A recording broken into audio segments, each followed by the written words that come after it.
কিন্তু আল্লাহর উপরে ঈমান এনেছি, অথচ বাংলাদেশের মধ্যে বসিয়া রাজনীতির আড্ডায় বসিয়া আমরা চালান করতেছি ধর্মযার উৎসব সবার কথা বলেন, ঠিক কিনা বলেন? এই ঈমানদার আমরা পছন্দ করি না। তুই তো বেঈমান, তুই তো কাফের, মুনাফিকের দালাল। 1 ইঞ্চি পরিমাণ রাজনীতি এখানে করব না। কিন্তু দেশের মধ্যে যেটা চলতেছে, সত্য কথা বলতে যাবো, তোমাদের খসা লাগবে, ওটা মানবে না, ওটা জীবনেও মানতে পারবো না, জীবন গেলেও মানতে পারবো না। জীবন আল্লাহ একটা দিয়েছেন, নিবেন আল্লাহ একদিন, কিন্তু এই জীবনটাকে কুকুরের মতো নয়, বাঘের মতো দেওয়ার চেষ্টা করবো। কথা বলেন ঠিক কিনা? কারণ এই দেশটার মধ্যে এখন নাস্তিকে ভরে গেছে। আমরা যত চুপ করে থাকি, যতই আমরা চুপ করে থাকি, সম্মান দেওয়ার চেষ্টা করি, নাস্তিকরা আমাদের মাথার উপর চড়ে বসে। এই জন্য আজ থেকে মাওলানা মাহদী হাসান সিদ্দিকী লেগে পড়েছেন হক কথা বলবো। কথা কয় না রে? দিন ইসলাম, দিন ইসলাম, আর কোরআনের আলো, আমার নেতা তোমার নেতা। যতটুকু বয়ান করি, আল্লাহ রাব্বুল আলামিন, আমি সর্বপ্রথম দোয়া করতেছি আল্লাহ যেন আমাকে এবং আপনাদেরকে আমলের নিয়তে শোনা তৌফিক দান করেন। যতটুকু কথা বলবো একমাত্র আমলের নিয়তে, ইসলাহের নিয়তে শুনবো ইনশাআল্লাহ। কথা বলেন ঠিক কিনা? কথা হলো, আমি একটা সূরা তেলাওয়াত করেছিলাম আপনাদের সম্মুখে। সূরাটার নাম হলো সূরা আসর। সূরা আসর। এই সূরা আসর আল্লাহ রাব্বুল আলামিন সূরা আসর সৃষ্টি করেছেন, সূরা আসর নাজিল করেছেন।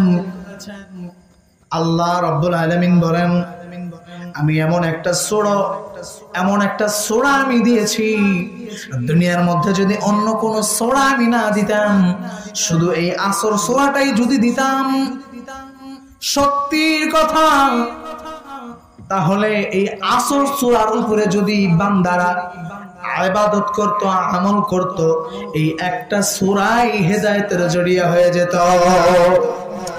আজকে থেকে যে তাফসীরটা আমরা শুনবো আজকে, এই তাফসীরটা সূরাটার নাম কি? সূরাতুল আসর। সূরাতুল আসর।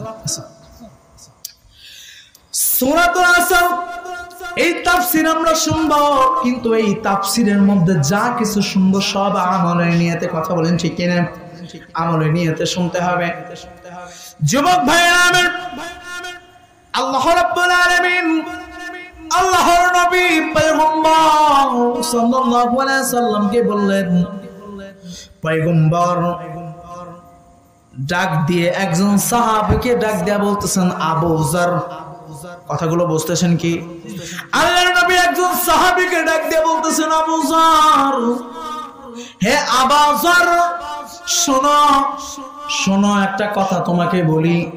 যদি কোনো ব্যক্তি কোরআনের মজমায় যায় আর কোরআনটাকে যদি বুঝিয়া আমলের নিয়তে শোনে, আমার আল্লাহ রাব্বুল আলামিন এক আয়াতের বদৌলতে 1000 রাকাত নামাজের সওয়াব দান করেন। এই সূরা আসর থেকে আজকে আমরা তাফসীর শুনবো। তো এই সূরা আসর কি? সূরা আসর আল্লাহ রাব্বুল আলামিন বলেন, আল্লাহর নবী যখন মক্কায় ছিলেন, মক্কায় থাকা অবস্থায় আল্লাহর নবীর উপর এই সূরাটা নাজিল হয়েছে। কোথায় থাকা অবস্থায়? মক্কায় থাকা অবস্থায়। এই জন্য এই সূরাটার নাম হলো মাক্কি সূরা। কি নাম? মাক্কি সূরা। এই সূরাতুল আসরের আয়াত আছে 3খানা। কয়খানা আয়াত? 3খানা। কথা বলেন না? 3খানা আয়াত। সূরাতুল আসরের শব্দ হলো 14টি। শব্দ কয়টি? 14টি। শব্দ 14টি। আয়াত কয়টি? 3টি। জোরে কয় না রে? শব্দ হলো 14টি। এই সূরার মধ্যে আল্লাহ রাব্বুল আলামিন হরফ দিয়েছেন 70টি। কয়টি হরফ? কয়টি? 70টি। আর এই সূরার শব্দ কয়টি? 14টি। কয়টি? আর এই সূরার আয়াত কয়টি বলেন? তাহলে এই সূরার উপরে যদি 3 আয়াতের উপর আমল করতে পারি, তাহলে এই সূরার 3টা আয়াতের উপর আমল করার নিয়তে শুনলে 3000 নামাজের সওয়াব দান করবেন কে? আয় ইলাহি तू मेरा माबूद है, या इलाही तू मेरा माशूक है, ऐ इलाही तू मेरा सत्तार है, या इलाही तू मेरा गफ्फार है।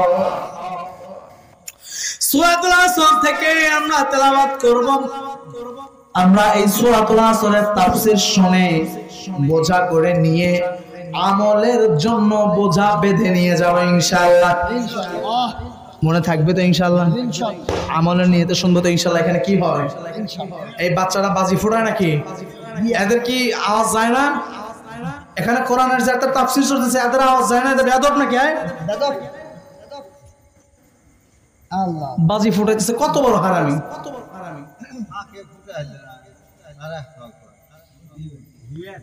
আরে যা কিছু হোক না কেন, এখানে একটা কোরআনের আলো চলতেছে, এখানে কোরআনের কথা চলতেছে, এখানে বাজি ফুটাতে হবে কেন? হবে না, চলো না। আল্লাহ হেদায়েত দান করে। আমিন। বাজানরা আমার বন্ধুগণেরা একটু গভীর মনোযোগ দিয়ে শুনেন। এ যুবক ভাই, দুনিয়ার মধ্যে আমাদের সবার বিপদ টেনশন আছে না নাই? জোরে কয় না রে? কারো ঘরের টেনশন, কারো বাড়ির টেনশন, কারো টাকা পয়সা বেশি হওয়ার টেনশন, ঠিক ঠিক কে একতলা বিল্ডিং করেছে আরো 5 তলা করবে, এই টেনশন। অতএব আমরা সকলেই বিপদের মধ্যে আছি না নাই? কথা কয় না রে? বিপদের মধ্যে আছি না নাই? আল্লাহ রাব্বুল আলামিন বলেন, এই বিপদগুলোই আবার, যেই বিপদে আছি, টেনশনে আছি, এইগুলো টেনশনই আবার কিসের কারণ জানেন? জাহান্নামে যাওয়ার কারণ। জাহান্নাম আরো বড় বিপদ। ঠিক কথা কয় না? ঠিক আমার কথা কি বুঝতেছেন? না বুঝলেও কমেন্ট করবেন যে হুজুর বুঝতেছেন। জাহান্নামে যাওয়ার জন্য ওই বিপদগুলো আরো বড় কারণ। বিল্ডিং দেওয়ার ভাবনা মনের মধ্যে বেশি। কেমনে 10 তলা বিল্ডিং করব, কেমনে 10 লাখ টাকার মালিক হব, কেমনে আমার বউ সুন্দর হবে, জিনাখোর ব্যভিচার এই দুনিয়ার মধ্যে আছে না নাই? আল্লাহ রাব্বুল আলামিন বললেন, 5টা কাজ করলে, এই তাফসীরের মধ্যে পাবেন, 5টা কাজ করলে জাহান্নামের বিপদ থেকে উদ্ধার করবেন কে? আল্লাহ। জোরে বলেন। আল্লাহ রাব্বুল আলামিন কোরআনের মধ্যে বলেন, বিসমিল্লাহির রহমানির রহিম, ওয়াল আসর ইন্নাল ইনসানা লাফি খুসর। ই কালামে জিন্দা কুরআনি হাকিম, হিকমতে উলায়া দালাস্তু ওয়াকাতিন সাইয়্যিদুল কাওনাইন খাতমুল মুরসালিন, আখিরা মুদবুদ ফখরুল আউয়ালিন। যুবক ভাইরা, সকলের বিপদের মধ্যে আছি। আল্লাহ রাব্বুল আলামিন এই কোরআনের তাফসীরের মধ্যে বলতেছেন, ওয়াল্লাহ সময়ের কসম। কিসের কসম? সময়ের কসম আল্লাহ দিচ্ছেন। সময়ের কসম কেন আল্লাহ দিলেন? আল্লাহ তো নিজের কসমও দিতে পারতেন, আল্লাহ তো অন্য কিছুর কসমও দিতে পারতেন, তাহলে আল্লাহ কেন সময়ের কসম দিলেন? সূরা আসর শব্দের অর্থ আসর, শব্দের অর্থ সময়। আল্লাহ কেন আসরের শপথ নিলেন, আসরের কসম খাইলেন? কারণ আল্লাহ কয়, রিজিক দিয়েছি আমি আল্লাহ, হায়াত দিয়েছি আমি আল্লাহ, সময় নামক দৌলত দিয়েছি আমি আল্লাহ। এই সময়টা যদি তোমাদের কাঁধে থেকে চলে যায়, মানুষ আর মানুষ থাকে না, আল্লাহ হয়ে যায়। এই জন্য আমি আল্লাহ সময়ের কসম দিয়ে বুঝাইতে চাইতেছি, বান্দারে সময়ের কসম, সময়ের অনেক দাম, সময়ের অনেক মূল্য। এই জন্য আল্লাহ সময়ের কসম দিয়ে বলতেছেন আল্লাহ সময়ের কসম, ইন্নাল ইনসানা লাফি খুসর। প্রত্যেকটা বান্দাই বিপদের মধ্যে আছে, প্রত্যেকটা বান্দাই বিপদের মধ্যে আছে। এখন আপনারা বলবেন হুজুর আমরা তো মুসলমান, আমরা আমল করি, সব কিছু করি, তাহলে আল্লাহ এইভাবে কেন বললেন যে সকলেই বিপদের মধ্যে? জাহান্নামে তো বিধর্মীরা যাবে, যারা আমল করে না তারা যাবে, যারা নাফরমানি করে তারা যাবে, তাহলে আল্লাহ কেন বললেন ওয়াল আসর ইন্নাল ইনসানা লাফি খুসর? সকলেই বিপদের মধ্যে আছো, সময়ের কসম সকলেই বিপদের মধ্যে আছো। আল্লাহ কেন সকলকেই বললেন? এর মানে বোঝা গেল সামনে আরো দুটা আয়াত তো আছে, এর মানে মাঝখানে কিন্তু আছে। কথা কয় না রে? সকল মানুষ যখন আল্লাহ বললেন ওয়াল আসর ইন্নাল ইনসানা লাফি খুসর, সময়ের কসম সকল মানুষ বিপদগ্রস্তের মধ্যে আছে, এর দ্বারা বোঝা গেল মাঝখানে কিন্তু আছে, একটা রাস্তা আছে। এই তো গতকাল আমি আপনাদের স্কুলে যখন আসছিলাম, এই জোরজুরি বাজারে স্কুলে যখন আমি আসছি, ওই সময় আমাকে একজন জিজ্ঞেস করলো ওই পাশ থেকে আসার সময় যে হুজুর আমি এখান থেকে শর্টকাট রাস্তায় আমি আদব দিয়ে যাব কেমনে? তা আমি বললাম ভাই রাস্তা এইদিকেও নাই এইদিকেও নাই, কিন্তু কিন্তু মানে একটা মাধ্যম আছে, তার মানে কিছু না একটা কিছু আছে, কিন্তু যেহেতু তার মাধ্যমে আমরা বলি না যে ওই গাছের ফলটা খুব মিষ্টি রে, কিন্তু বলি না, তার মানে এর মধ্যে কিছু একটা আছে, ওই গাছের ফলটা খুব মিষ্টি কিন্তু পচে যায়, আছে না? আচ্ছা আল্লাহ রাব্বুল আলামিন ওয়াল আসর ইন্নাল ইনসানা লাফি খুসর, আল্লাহ বললেন বান্দারে সময়ের কসম সকলেই বিপদের মধ্যে আছো, কিন্তু 5 শ্রেণীর মানুষ ব্যতীত। কয় শ্রেণীর মানুষ ব্যতীত? জোরে কয় না রে। 5 শ্রেণীর মানুষ ব্যতীত সকলেই বিপদের মধ্যে আছো। এখন আপনারা শুনতে চাইবেন হুজুর ওই 5 শ্রেণীর মানুষ কে কে আমাদের একটু বলেন। আমি যদি এখান থেকে না বলে যাইতে দিবেন? আপনি কয়া গেলেন যে আল্লাহ কইছে সবাই বিপদের মধ্যে, আবার 5 শ্রেণীর মানুষ ব্যতীত কয়া যান? কথা কয় না? 1 নম্বর এই মানুষটা বিপদের মধ্যে নাই, সকল মানুষ বিপদের মধ্যে, কিন্তু 1 নম্বরে ওই মানুষটা বিপদের মধ্যে নাই, ইল্লাল্লাযীনা আমানু, যেই ব্যক্তি ঈমান আনয়ন করেছে। 1 নম্বর যেই ব্যক্তি ঈমান আনয়ন করেছে। এখন বলবেন হুজুর আমরা তো সকলেই ঈমানদার, ঈমানও তো এনেছি, ঈমানই তো আছে আমাদের, তাহলে আর কি? ঈমান থাকলে তো সব হয়, তাই না? আমি বলবো ঈমানদার হইলে আপনি ঈমানদার হতে পারেন, কালেমা পড়তে পারেন, কিন্তু আদর্শ এখনো সত্যকারের ঈমানদার হতে পারেন নাই। যদি সত্যকারের ঈমানদার হইতেন একটা মুসলমান হইয়া কেমনে বলেন ধর্মযাত্রার উৎসব সবার? কথা কয় না রে? আপনি যদি ঈমানদার হন, আপনি বলেন আমি মুসলমান, আমি মুসলিম, আমি ঈমানদার, আমি তাহাজ্জুদ পড়ি। আপনি যদি তাহাজ্জুদই পড়েন তাহলে বাংলাদেশে কোরআন পড়েন, তাহাজ্জুদে পড়েন, ইন্ডিয়াতে যায় তিলক লাগান কেন? মাথায় তিলক লাগান কেন? আপনি যদি মুসলমান হন, ঈমানদার হন, তাহলে দেশের মধ্যে কোরআনের আইন চলবে, অন্য দেশেও কোরআনের আইনই চলবে।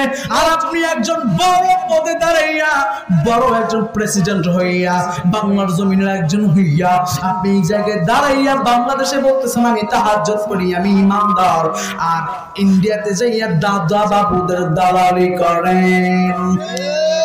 এই ঈমানদার আমরা মানি না। আল্লাহ বলতেছেন 1 নম্বর যারা ঈমান আনয়ন করবে তারা হবে বিপদ থেকে মুক্ত।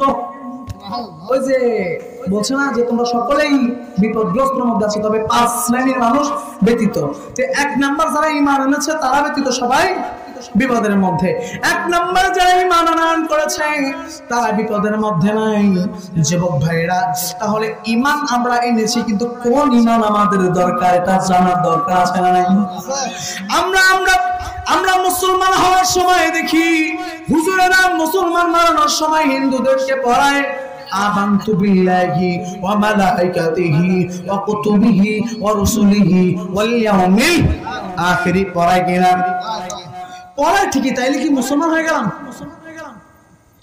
আমি বিশ্বাস করলাম আল্লাহ, আমি তোমারে মানি। আল্লাহ কয় তুই যদি আমার মানুষ, তাহলে আমার কথা মাইনে, আমার কথা অনুসারে কাজ করলে আমি বলবো তুই আমার মানুষ। কথা হয় না? দেখেন ঈমান কেমনে আনতে হবে। আমানতু বিল্লাহ, আমরা পড়লাম আল্লাহর উপর ঈমান এনেছি। আর আল্লাহ বলেছেন যারা ঈমানদার তারা বিপদের মধ্যে নাই। আর আমরা আবার ঈমান এনেছি আমানতু বিল্লাহ, আমরা বলতেছি আল্লাহর উপর ঈমান এনেছি, অথচ আল্লাহর উপর ঈমান এনেছি ঠিকই, কিন্তু আল্লাহর উপরে ঈমান এনেছি অথচ বাংলাদেশের মধ্যে বসিয়া, রাজনীতির আড্ডায় বসিয়া আমরা চালান করতেছি ধর্মযার জারুসব সবার। কথা বলেন ঠিক কিনা বলেন? এই ঈমানদার আমরা পছন্দ করি না। তুই তো বেঈমান, তুই তো কাফের, মুনাফিকের দালাল। ভুল বললাম? আমানতু বিল্লাহ, আমরা ঈমান এনেছি আল্লাহর উপরে, ওয়া মালাইকাতিহি, ফেরেশতাগণের উপরে, ওয়া কুতুবিহি, কিতাবের উপরে, মানে আল্লাহ যে কিতাবগুলো দিয়েছে সেগুলোর উপরে আমরা ঈমান এনেছি। তাহলে আল্লাহর কিতাব কি? কোরআন। কথা কয় না? আল্লাহ যে কিতাবগুলো দিয়েছেন কোরআন, এক নম্বর কোরআন না? আচ্ছা, ওই কোরআনের উপরে ঈমান আনলাম। আমরা বলতেছি ওয়া কুতুবিহি, কোরআনের উপরে কিতাবের উপরে ঈমান এনেছি, এটা আমরা মুখ দিয়ে বলতেছি। তাহলে কিতাবের ভিতরে ঈমান আনার মানে কি? এই কিতাবের মধ্যে 6666টা আয়াত আছে, ওই আয়াত প্রত্যেকটাই আমরা বিশ্বাস করি। এই জন্য আমরা বলতে পারি যে আমরা কিতাবের উপরে ঈমান এনেছি। অথচ তুমি বাংলা জমিনে বসিয়া এই 6666 আয়াতের মধ্যে সুদের আয়াত থেকে তুমি মানতেছ না। এটা কোন ধরনের ঈমান এনেছো তুমি? ঘুষের আয়াত তুমি মানতেছ না, কোন ধরনের ঈমান এনেছো? কথা কয় না? অথচ তুমি বলতেছো আমি ঈমান এনেছি কিতাবের উপরে, ঈমান এনেছি আল্লাহর উপরে। আল্লাহ যেটা কইছে কিতাবের মধ্যে, ওই কিতাবের কিছু কিছু আয়াতের উপর তোমার বিশ্বাস নাই। বিশ্বাস যদি থাকতো তুমি সুদ খাইতে না, বিশ্বাস যদি থাকতো তুমি ঘুষ খাইতে না। কথা কয় না কেন? তারপরে আমরা বলি যে রাসূলিহি, রাসূলের উপর ঈমান এনেছি। রাসূলকে আমরা বিশ্বাস করি। ঈমান শব্দের অর্থ দৃঢ় বিশ্বাস, বিশ্বাস রাখা। কথা বলেন না কেন? রাসূলের উপর ঈমান এনেছি, কিন্তু রাসূল যখনই বলতেছে সুদ হারাম, ঘুষ হারাম, বলে মানি না। কথা কয় না? ঈমান এনেছি আল্লাহর উপরে, আল্লাহ যখন বলতেছে জিনা করা যাবে না, বলে ওটা মানি না। তাহলে কেমন ঈমানদার? আজ আমাদের বাংলাদেশের মধ্যে বসে বসে হাজার হাজার হাজার হাজার হাজার হাজার এই রাজনীতির দলের মধ্যে বসিয়া সিংহাসন পাইয়া হাজার হাজার চেয়ারম্যান বাটপাড়া, হাজার হাজার হাজার হাজার মুনাফিকেরা একটু সুটকে নেতা বুটকে নেতা হইয়া ওরা এখন জনগণের মাল চুষিয়া খায়, টিনের ভাতা মারা টাকা খায়। ওরা শুধু তাই না, কাঠ মারা টাকাও মারে, ল্যাট্রিনের টাকাও মারে। কথা কয় না রে? আমার একজন কয় হুজুর আমাদের ওখানে একটা নেতা ছিল, ল্যাট্রিন শুদ্ধ হয়েছে। আমি বললাম আল্লাহ, ল্যাট্রিন আমরা খাওয়া যায়নি কেন? কেমনে খেত? ল্যাট্রিন একটা পাস হয়েছিল, সেই পাস হয়েছে নাই, তার মানে ল্যাট্রিন খাওয়া লাগছে, মানে ল্যাট্রিনের টাকা যা আছে সব। এইগুলো কথা বলতে গেলে আমাদের হুজুরের মধ্যে দোষ। আপনারা রাজনীতি করতেছেন, এমনি আর রাজনীতি আমরা করি। এই মাহফিলে বসে কি একবার দলের নাম নিছি? অথচ তোমরা যে প্রত্যেকটা মাহফিলে এসে আমার জন্য দোয়া করবেন, আমি অমুক এবং থেকে দাঁড়িয়েছি, আমি অমুক মার্কায় দাঁড়িয়েছি, আমাকে ভোট দিবেন। রাজনীতি তুই করলি না আমি করলাম? কতক্ষণ রে? আমি বক্তা হয়ে হক কথা বলেছি, আমি হক কথা বলার কারণে যদি তোর লাগে তুই সরাসরি যে চাইতেছিস সেটা কি? কতক্ষণ? তাহলে তারা বিপদে থাকবে না। এক নম্বর যারা ঈমান আনয়ন করেছে, ইল্লাল্লাযীনা আমানু ওয়া আমিলুস সালিহাত, যারা নেক আমল করেছে। দ্বিতীয় নাম্বার সালিহাত। এক নাম্বার ইল্লাল্লাযীনা আমানু, যারা ঈমান এনেছে তারা বিপদের মধ্যে থাকবে না। দ্বিতীয় নাম্বার যারা নেক আমল করবে তারা বিপদের মধ্যে থাকবে। বুঝতেছেন কথাগুলো? যারা নেক আমল করবে তারা বিপদের মধ্যে থাকবে না। কেমন নেক আমল করতেছি আমরা? নামাজের মধ্যে দাঁড়াইলে মশা আগে মারি, নামাজের খবর নাই। কথা কয় না মকম সুসতে নামাজে পৌঁছে গানা ফাওয়াইলুল মুসাল্লিনাল্লাযিনা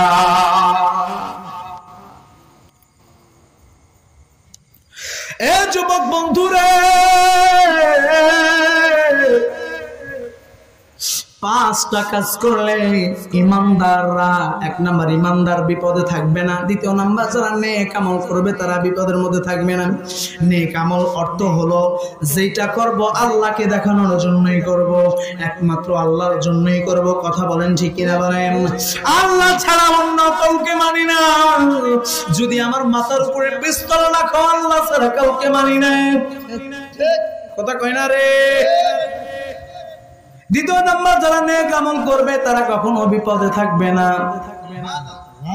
ওয়ামিলুস সালিহাতি ওয়া তাওয়াসাউ বিল হক, ওয়া তাওয়াসাউ বিল হক। যারা হক কথা বলবে তারা বিপদে থাকবে না। এই বিপদ কোন বিপদ? কিয়ামতের দিন বিপদে পড়বে না। ওয়াল হক, আমরা হক কথা বলি, দুনিয়ায় তো বিপদে পড়তেই হবে। আল্লাহ তো কইছে যে ঈমান যারা আনছো, যারা হক পথে চলবে তাদের একটু বাধা আসবে। এই হক, এই তাফসীর করতে যাই, কথা বলতে যাই আমি 4 মাস জেল খাচ্ছি। 4 মাস আমি আল্লাহ ওরে মালিক, কোন দুনিয়ায় পাঠাইছো আমারে আল্লাহ। হরসেতে যদি গরু বানাইতা, ছাগল বানাইতা, হিসাব দেওয়া লাগতো, মাটি হয়ে যাইতাম। ওরে মালিক রে। হযরত ওসমান রাদিয়াল্লাহু তাআলা আনহু কবরের মাঝখান দিয়ে যাইতেছেন, আর দেখতেছেন একটা গরু ঘাস খায়, পাশে একটা উটনি ঘাস খায়। ওসমান রাদিয়াল্লাহু তাআলা আনহু বললেন, হায় রে তোর কপাল আর আমার কপাল, তুমি ঘাস খাইতেছো এটা হিসাব দিতে হবে না, তুমি পানি পান করবা এটার হিসাব দেওয়া লাগবে না। তোমাকে আল্লাহ গাদা বানাইছেন, তোমার কিয়ামতের দিন ধরাধরি চলবে না। আল্লাহ আমারে ওসমান বানিয়েছেন, ইনসান বানিয়েছেন,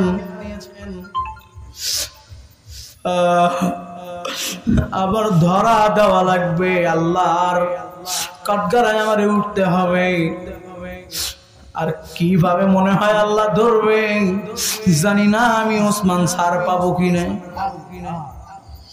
একজন জান্নাতের সার্টিফিকেট প্রাপ্ত একজন মানুষ, সে যদি বলে আমি ছাড় পাবো কিনা, তাহলে একটু বলেন আমাদের কি ওই দান্দা আছে?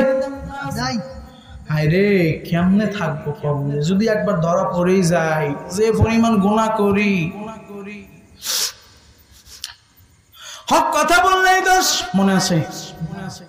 ওয়াতাওয়াসাউ বিল হক ওয়াতাওয়াসাউ বিস সাবর। 1 নাম্বার ইল্লাল্লাযিনা আমানু, যারা ঈমান আনয়ন করবে তারা বিপদে থাকবে না। ইল্লাল্লাযিনা আমানু ওয়া আমিলুস সালিহাত ওয়া আমিলুস সালিহাত, যারা নেক আমল করবে তারা কিয়ামতের দিন বিপদে পড়বে না। তারপরে ওয়াতাওয়াসাউ বিল হক ওয়াতাওয়াসাউ বিস সাবর, যারা হক কথা বলবে তারা কিয়ামতের দিন বিপদে থাকবে না। আর আল্লাহ 3 বছর হইল এই ময়দানে আমারে খাটাইতেছ, 4 মাস জেল খেটেছি, তাই কি হয়েছে?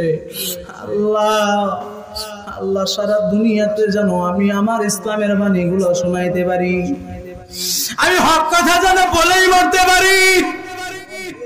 আমাদের একজন জলিলুল কদর আলেম আল্লামা দেলাওয়ার হোসেন সাইদি, উনি বলেছিলেন আমি যদি 1 মিনিট বাঁচি বাঘের মতো বাঁচব, কিন্তু 10 ঘন্টা বিড়ালের মতো বাঁচতে চাই না। কথা বলেন ঠিক কিনা বলেন? ঠিক কিনা বলেন? ঠিক কিনা বলেন? 1 মিনিট আমরা বাঘের মতো বাঁচবো, 10 ঘন্টা বিড়ালের মতো বাঁচতে চাই না। হক কথা বলতে যা হয় হবে, ওইটা মাহদী হাসান সিদ্দিকীর দেখার কোনো কারণ নাই। আল্লাহ বলেন 1 নাম্বার ইল্লাল্লাযিনা আমানু, যারা ঈমান আনয়ন করবে তারা বিপদের মধ্যে থাকবে না। 2 নাম্বার ইল্লাল্লাযিনা আমানু ইসতাঈনু বিস সাবরি ওয়াস সালাহ, ইন্নাল ইনসানা লাফি খুসর ইল্লাল্লাযিনা আমানু ওয়া আমিলুস সালিহাত, যারা নেক আমল করবে, ওয়া তাওয়াসাউ বিল হক ওয়া তাওয়াসাউ বিল হক ওয়া তাওয়াসাউ বিস সাবর, যারা হক কথা বলবে তারা কিয়ামতের দিন বিপদে থাকবে না। আর চতুর্থ নাম্বার, যারা দুনিয়ার মধ্যে থাকবে, কি কয়, সবর ধারণ করনেওয়ালা থাকবে, মানে সবর এখতিয়ার করবে, ধৈর্য ধারণ করবে। হক কথা বলবো কেমনি? আল্লাহ তো বলেছেন হক যারা বলবে তারা বিপদে থাকবে না কিয়ামতের দিন। অথচ হক কথা বলতে গেলে এই বিপদ। আজ দেশের মধ্যে কারেন্টের বিল বাড়ছে, আজ দেশের মধ্যে অন্য সব কিছুর বিল বেড়ে গেছে, কিন্তু রিস্কাওয়ালার রিস্কার বিল বাড়ে নাই। কথা কয় না রে? কত কষ্ট। এগুলো বললেই বলে আমরা রাষ্ট্রবিরোধী। কোটি কোটি লক্ষ লক্ষ টাকা দিয়ে সরকারি স্কুলগুলো গড়েছেন, প্রত্যেকটা মাস্টারকে বেতন দিচ্ছেন প্রতি মাসে কমপক্ষে 25-30 হাজার টাকা করে বেতন দিচ্ছেন, তাই না? অথচ সেই স্কুলে এখন আমি কি দেখলাম জানেন? সেই স্কুল কলেজে নকল ছাড়া পাস করেই না। কথা কয় না? কথা কয় না রে? নকল ছাড়া পাস করেই না। তাহলে ওই 30,000 টাকা নেওয়া কি যায় দিতেছে? অথচ আমাদের কওমি লাইনে একটা দেখেন, একটা হুজুর 10,000 টাকা বেতন পায়, কিন্তু পরীক্ষার মধ্যে একটা বাচ্চাও নকল করতে পারে না। কারণ তাদেরকে কামা হক্কু পড়ালেখা দেওয়া হয়। এগুলো বলতে গেলেই দোষ। আপনি টাকা নিচ্ছেন, আপনি পকেট পূরণ করতেছেন, অথচ আপনার পরীক্ষার মধ্যে বাচ্চাদের নকল দিতে হবে কেন? আজকে ট্রেনের মেয়েরা, ট্রেনের ছেলেরা ইংলিশ পারবে না কেন? কেমনে পড়ান? মাস গেলে তো আপনাদের টাকা চলে আসতেছে। এমন করেন কেন? আল্লাহর কাছে কি হিসাব দিবেন বলেন? চতুর্থ নাম্বার, যে ব্যক্তি ধৈর্য ধারণ করবে সেই হবে হলো একজন জান্নাতের মধ্যে কিয়ামতের দিন একজন মাফ পানেওয়ালা, বিপদ থেকে মুক্ত পানেওয়ালা। ধৈর্যকারে বলে, এক ভাই আমার একটু ধমক দিয়েছে, চুপ করে থাকে, ভাই একটু ভুল করছে, তা কি হয়েছে? এই ধৈর্য আমাদের মধ্যে নাই। কথা কয় না রে? আছে নাই? এই চারটা কারণে, কয়েকটা কারণ আমাদের কমতি থাকার কারণে এই দেশের মধ্যে অনেক অনেক পরিমাণ ভেজাল। কথা কয় না? আল্লাহ রাব্বুল আলামিন এই জন্য আয়াত দিয়ে সুন্দর করে কোরআনের মধ্যে বলে গেলেন, কি বললেন জানেন? বিসমিল্লাহির রহমানির রহিম, ওয়াত্তাকুল্লাহ ইন্নাল্লাহা খাবীরুম বিমা তা'মালুন। আল্লাহ রাব্বুল আলামিন কোরআনে কারীমের মধ্যে বললেন, বান্দা আমারে ভয় কর, আমি আল্লাহরে ভয় কর, কারণ আমি আল্লাহ তোমার সম্পর্কে সব আমি জানি, সব আমি আল্লাহ জানি। এখন বলবেন আল্লাহ কি জানেন, কেমনে জানেন বলেন তো? এটা কি বলতে হবে? তখন বাজাননি আমার আল্লাহ রাব্বুল আলামিন এত পাওয়ারফুল আমার আল্লাহ। আল্লাহ বলেন, তুমি দুনিয়ার মধ্যে একটা ঘর বানাইছো, ওই ঘরের মধ্যে আলো প্রবেশ করতে পারে না, একটা পিপিলি কেউ ঢুকতে পারে না। ওই জায়গায় যদি বসিয়া তুমি গুনাহ করো, দেখেন কে? জোরে বলেন কে? বাজাননি শুধু তাই নয়, আল্লাহ বলতেছেন আমি তো দেখি, আমি দেখার পরে আমি তো জজ, আমি দেখে তো আমি বিচার করব। কিন্তু তোমরা যেদিন কাঠগড়ার জমিনের মধ্যে যেদিন তোমরা আসামি হয়ে দাঁড়াইবা, ওদিন সাক্ষী দরকার থাকবে কিনা? আল্লাহ কি নিজেই বিচার করবেন তো নাকি? কিন্তু সাক্ষী তো 4 জন দরকার, 2-1 জন সাক্ষী দরকার কিনা? দুনিয়ার জমিনে যখন কোনো মানুষ যখন আসামি হয়, তার পিছনে 2 জন 3 জন সাক্ষী থাকে, একজন সাক্ষী থাকে কিনা? কম সাক্ষী থাকে। আবার সাক্ষীদের মুখ দিয়া বন্ধ করতে হয় টাকা মারিয়া। মুখ বন্ধ করতে হয়, কথা বলেন না কেন? আল্লাহ রাব্বুল আলামিন কয় আমি নিজের চোখে তো দেখি তুমি গুনাহ করো। আমি যদি বলি বান্দা গুনাহ করো, তুমি হয়তো বা বলবা না গুনাহ করি না। তো এর লেগে আমার আল্লাহ কয় দুনিয়ার মধ্যে তুমি যেই জায়গায় গুনাহ করো না কেন, চারটা সাক্ষী তোমার বিপরীত থাকবে। সাক্ষী থাকবে, চারজন সাক্ষী আমাদের বিপরীত থাকবে। ওই চারজন সাক্ষী আমরা দেখতে চাই কিনা? আল্লাহ রাব্বুল আলামিন সেটাও কোরআনের মধ্যে বলে দিয়েছেন।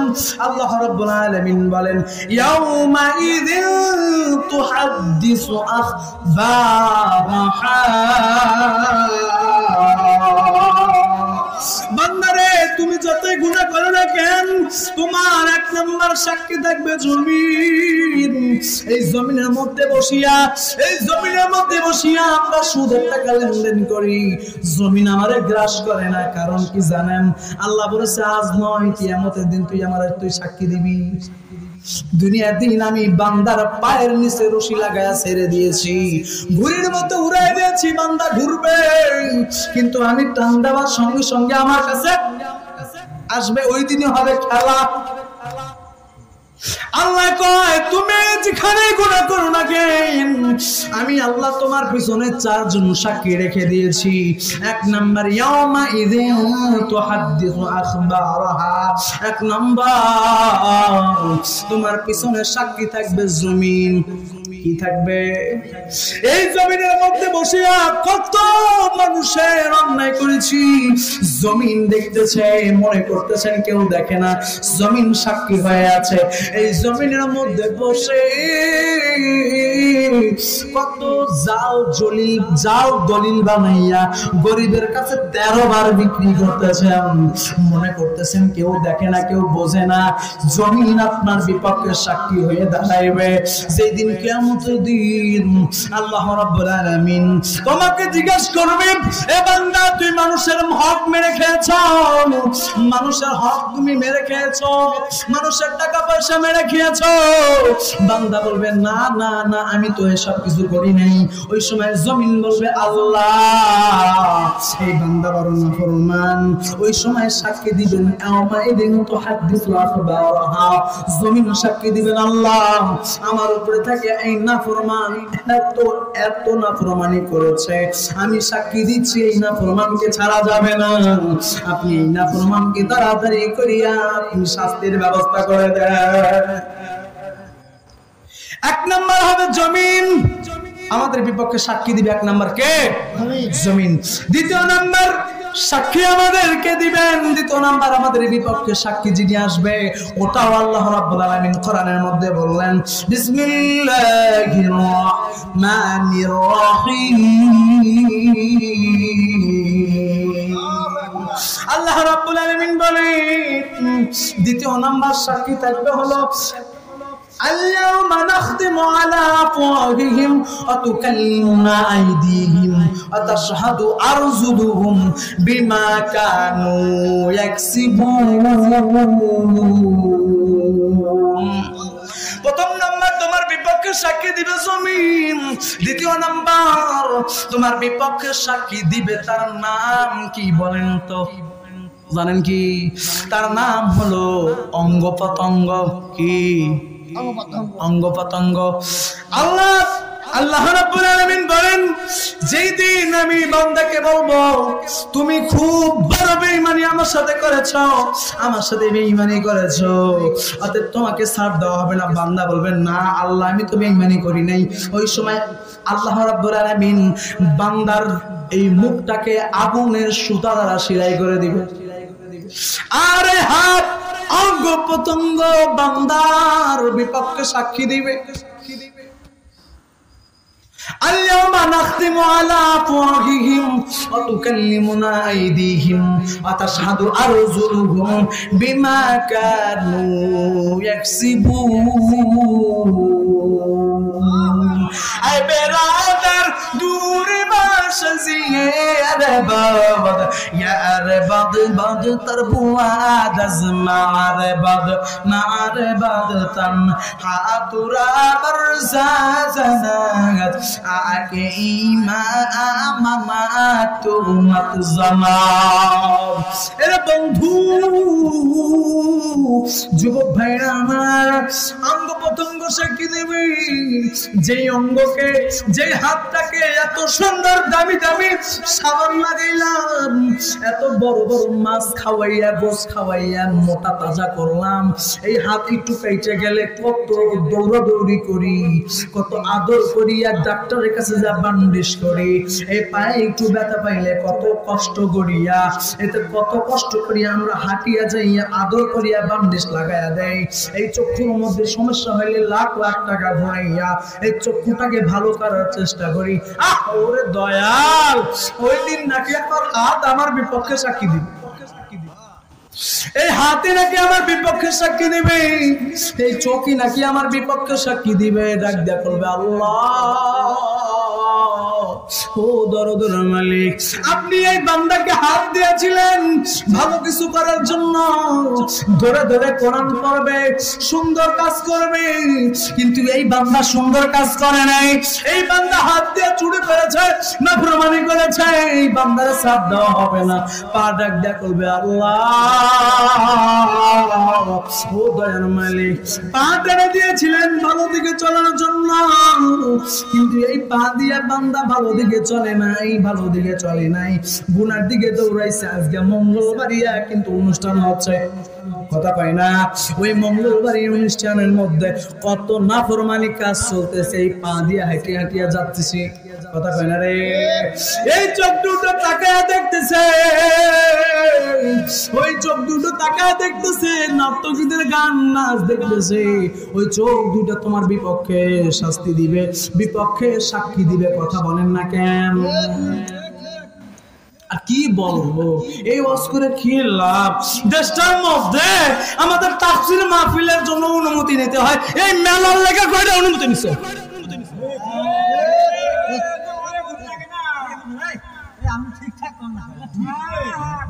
কথা কয় না রে আমার একটা তাফসীর করতে যাই আমি তাফসীরের একটা অনুমতি চাইতে যাই বলে না তাফসীর করানো যাবে না বাসে যাত্রা চলে যাত্রারই লাগে না বেঈমানরা গুনাহগার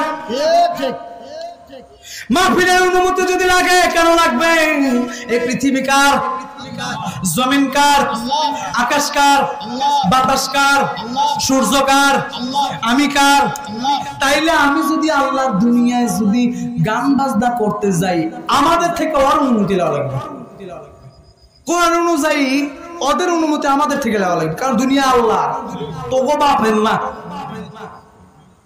গুরমাই মেলার দিন যায় থেকে অনুমতি লাগছে আর মাইকিং করে করে আজকে দেখলাম যে কি করতেছে খোঁজ করতেছে মেলা মেলা মেলা মেলায় আসবেন গান হবে নাচ হবে পুতুল নাচ হবে শয়তানের দল কোন হার জানি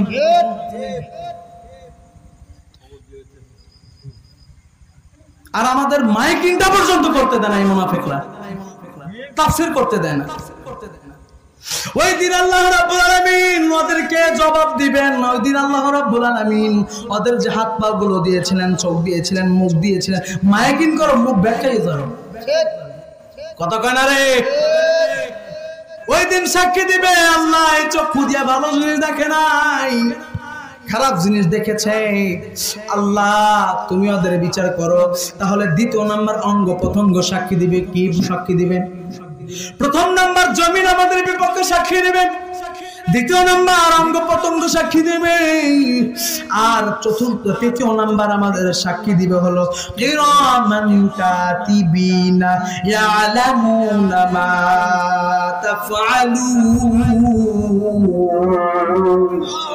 কিরামান কাতিবিনা লা ইয়ালামুনা মা তাফআলুন তারপরে তৃতীয় নাম্বার আমাদের বিপক্ষে সাক্ষী দিবে কিরামান কাতিবিন কে দিবে আমাদের দুইটা এই ডানায় দুই ঘাড়ে দুইটা ফেরেশতা আসে না নাই একজন গুনাহ লেখেন আর একজন সওয়াব লেখেন কথা কয় না রে। যেই দিন আমরা বলবো আল্লাহ এটা তো করি নাই, ওই সময় ওই দুজন ফেরেশতা ডাক দিয়ে বলে না না ও আল্লাহ আমি নিজে লিখেছি ওই ব্যক্তি গুনাহ করেছে। তৃতীয় নাম্বার সাক্ষী হবে কি? কিরামান মনে রাখতে হবে। আমি কিন্তু আবার ইন্টারভিউ নেবো, আপনাদের থেকে শুনবো, না পারলে একটা খবর আছে বুঝলেন। এখন আমি শিক্ষক হয়ে দাঁড়াইছি। বলেন তো এক নাম্বার কে আমাদের বিপক্ষে সাক্ষী দিবেন? জমিন। দ্বিতীয় নাম্বার সাক্ষী দিবে অঙ্গ প্রত্যঙ্গ, আর তৃতীয় নাম্বার সাক্ষী দিবে আমাদের বিপক্ষে কে? কিরামান কাতিবিন ইয়ালামুনা মা তাফআলুন। এই কিরামান কাতিবিন আমাদের বিপক্ষে সাক্ষী দিবে। আর চতুর্থ নাম্বার সাক্ষী দিবে হলো ইযা সুহুফু নুশিরাত। ইযা সুহুফু নুশিরাত আমাদের নেক আমল এবং বদ আমল। কি ভাবতেছেন বাচ্চা যাবেন? সম্ভব নাই, সম্ভব নাই। ওই দিন যখন আপনি বলবেন আল্লাহ আমি তো এইগুলো কিছু করি নাই, তাহলে কেন আমাদেরকে এরকম ভাবে সাজা দেওয়া হয়, এত কিছু করা হয় কেন? ওই দিন চতুর্থ নাম্বার সাক্ষী দিবেন হলো কি? তোমার নেক এবং বদ আমল। ওরা নিজেরা এসে বলবে আমি বদ আমল, আমি নেক আমল। ওই বান্দার আল্লাহ শাস্তি দেন, এখানে কোনো ধরনের ছোটাছুটি চলবে না। আচ্ছা একটা জিনিস আপনারা চিন্তা করে দেখেন তো, এই যে আপনাদের এই গ্রামের মধ্যে এই গ্রামটার মধ্যে, গ্রামের নাম কি জানো? আগরপুর। এই আগরপুরের মধ্যে একটা ব্যক্তি, মনে করেন আমার এই চাচা তুমি রাগ করো না, হ্যাঁ রাগ করে না, ঠিক আছে? মনে করেন এই চাচা আসামি, ঠিক আছে? এখন মনে করেন যে আমরা বিচারে বসাইছি, এখন বিচারে বসানোর পর এই চাচার বিপক্ষে 4 জন সাক্ষী দাঁড়াইছে। কয়জন? 4 জন সাক্ষী। উপায় আছে? কি করবে? 4 জন সাক্ষী। হ্যাঁ কি করবে? উপায় নাই। চাচা যদি তোমার বিপক্ষে 4 জন সাক্ষী দাঁড়ায় যায়, কোনো উপায় নাই। কথা কয় না রে? কিয়ামতের দিন যদি 4 জন সাক্ষী আমাদের বিপক্ষে দাঁড়ায় যায়, কোনো উপায় থাকবে নি, কোনো উপায় থাকবে না বাবাজি। এই জন্য আমাদের ঠিক হওয়ার দরকার আছে না নাই? 1 নাম্বার ওই 5টা আয়াতের সাথে মিলাইয়া দেখেন তো, আমাদের এটাও ঠিক নাই, ওটা আল্লাহ বলেছেন 5 জন ব্যক্তি ওয়াল আসরি ইন্নাল ইনসানা লাফি খুসর। 5 শ্রেণীর ব্যক্তি বিপদ থেকে উদ্ধার হবে না, হলে সবাই বিপদের মধ্যে। ওই 5 শ্রেণীর মধ্যেও আমরা নাই। আছেন? গুলি যদি এখন একটা আহে চাচা, কত বড় যে ইমান ওই সময় দেখা যাবে। ওই 5টার মধ্যেও নাই, মোটামুটি। আবার এই যে গুনাহ যে ঢেকে রাখবো, এই শক্তিটাও নাই। সাক্ষী কয়জন? 4 জন। ছোটার কোনো উপায় নাই। আল্লাহ কি দয়ার রে মালিক! আমার আল্লাহ আবার দেখেন কি দয়ার। আমার আল্লাহ আবার সুফে সুফে বান্দারে কয়, বান্দারে আমি তো রহমান, আমি তো রহিম, আমার তো দয়া আছে, আমার তো দয়া আছে। তবে চিন্তা করিস না, তোদের উপরে যে সাক্ষীও আছে, তবে আমি আল্লাহর রহমত ও ফজল ও করম আছে। অতএব চিন্তা করিও না, 3টা আমল আমি আবার দিয়ে দিলাম। ওই 3টা আমল যদি তুমি করো, তাহলে তোমার যে সাক্ষীগুলো আছে ওরা আর মনে রাখবে না তোমার গুনাহ সম্পর্কে। 3টা যদি আমল করো রে বান্দা, তাহলে তোমার বিপক্ষে নয় পক্ষে হয়ে যাবে, কারণ মনেই থাকবে না। ওই 3টা আমল করলে কি থাকবে না? ওই সাক্ষীদের 4টা সাক্ষীর আমার গুনাহ সম্পর্কে মনে থাকবে না, ভুলে যাবে। ওই 3টা আমল যে আল্লাহ শিখে দিলেন, এই আমলগুলো জানে রাখার দরকার আছে না নাই? আছে না নাই? 1 নাম্বার, ইন্নাস সালাতা তানহা আনিল ফাহশাই ওয়াল মুনকার ওয়া লা যিকরুল্লাহিল আকবার। আমি প্রত্যেকটা কথাই কোরআন দিয়ে বলতেছি কিনা? ইন্নাস সালাতা তানহা আনিল ফাহশাই ওয়াল মুনকার ওয়া লা যিকরুল্লাহিল আকবার। অবশ্যই নামাজ অশ্লীল এবং বেহায়াপনা কাজ থেকে বিরত রাখে। অতএব তোমরা যদি নামাজ পড়ো ওই সাক্ষীগুলো চুপ করে থাকবে, মুখ বন্ধ করে রাখতে পারবে। দুনিয়ার মধ্যে যখন তোমাদের বিপক্ষে সাক্ষী হয়, টাকা দিয়ে আমাকে মুখ বন্ধ রাখো, তাহলে কিয়ামতের দিন যখন সাক্ষী দাঁড়াবে ওদের মুখ কি দিয়ে বন্ধ করবে? এক নম্বর হলো নামাজ। তোমার নামাজ যদি ঠিক করতে পারো তাহলে ওই নামাজের মাধ্যমে তুমি তোমার ওই সাক্ষীদের মুখ বন্ধ রাখতে পারবা। দ্বিতীয় নাম্বার, ওয়াকাদা রাব্বুকা আল্লা তা'বুদু ইল্লা ইয়্যাহু ওয়া বিল ওয়ালিদাইনি ইহসানা। মায়া আমার মা, ওগো মায়া আমার মা। দ্বিতীয় নাম্বার, যদি কোনো ব্যক্তি মা বাবার ইহসান করে, মায়া করে, দয়া করে, তাহলে সেই ব্যক্তির জন্য ওই সাক্ষী দুর্বল হয়ে যাবে। এক নম্বর, নামাজ পড়লে, নামাজ কায়েম করলে, নামাজ অন্তরে ঢুকায় নিলে তাহলে ওই সাক্ষীগুলো দুর্বল হয়ে যাবে। দ্বিতীয় নম্বর, মা বাবার ইহসান করতে হবে। আরে আমার নবী নামাজ কত সুন্দর করে শিখিয়ে গেলেন, আবার এই নামাজ আমাদের সার্টিফিকেট বানিয়ে দিলেন। মিফতাহুল জান্নাতিস সালাহ, জান্নাতে যাওয়ার জন্য চাবি কোনটা? জোরে কয় না। আপনার ঘরের মধ্যে সোনা দানা স্বর্ণ কিছু সব কিছু আছে, কিন্তু ভিতরে ঢোকার জন্য চাবি নাই। আপনি স্বর্ণ দিয়ে কি করবেন? দুনিয়ার তালাটাও ভাঙা যায়, কিন্তু কিয়ামতের দিন ওই জান্নাতের যে তালাটা থাকবে, ওই তালা একমাত্র নামাজ নামক চাবি ছাড়া ঢোকা সম্ভব হবে না। কথা বলেন ঠিক কিনা? লা ইলাহা ইল্লাল্লাহ। লা, এ ছোট ভাই, এ অটো গেলে মুখ ধরছে।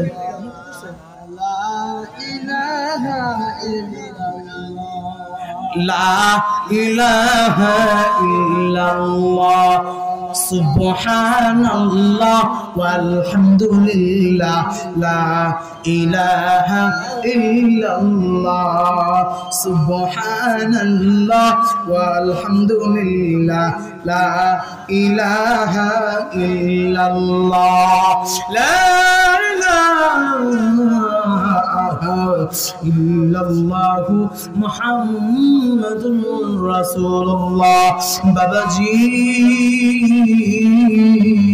আমার বন্ধুগণ, এক নাম্বার নামাজ পড়লে ওই নামাজের মতো হতে হবে। ওই আলী রাদিয়াল্লাহু তাআলা নূর পায়ের মধ্যে তীর বিঁধে গেছে। আলী রাদিয়াল্লাহু তাআলা নূর তীর কেউ খুলতে পারে না, খুলতে পারে না। কেমনে খুলবে? আল্লাহর নবী কয় ওর তীর এখন খুলতে পারবা না। অতএব ওর তীরটা কখন খুলবা জানো? আলী যখন নামাজে দাঁড়াইবে ওই সময় তার তীরটা টান দিয়া খুলবা। আলী রাদিয়াল্লাহু তাআলা নামাজে দাঁড়াইছিলেন, সাহাবায়ে কেরাম পিছু থেকে তীরটা টান দিয়া খুললেন, টেরও হয় নাই। ওই নামাজ হওয়া লাগবে। দ্বিতীয় নাম্বার, মা বাবা। তোমার মা তোমার বাবা ছোট থাকতে যেমনি ভাবে তোমাকে লালন পালন করেছে, তোমার উপরে ইহসান করেছে, মা বাবা যখন বৃদ্ধ হয়ে যাবে সন্তানের উপর ইহসান করতে হবে, মা বাবার উপরে ইহসান করতে হবে সন্তানের। ওয়াকাদা রাব্বুকা আল্লা তা'বুদু ইল্লা ইয়্যাহু ওয়া বিল ওয়ালিদাইনি ইহসানা। ওই সময় মা বাবার উপরে সন্তানের ইহসান করার দরকার আছে না নাই? জোরে বলেন। আমার আপনার মা, ও মধুর মা, ও দয়ার মা, ও ভালোবাসার মা, আমার আপনার মা। স্বার্থ ছাড়া যিনি থাকেন তিনি কে? জোরে কম। স্বার্থ ছাড়া যিনি কাজ করেন তিনি কে? বাজান, অনেক বেঈমান মুনাফিকেরা আছে, অনেক বেঈমানেরা আছে যারা মা বাবারা দেখতে পারে না, আছে না নাই?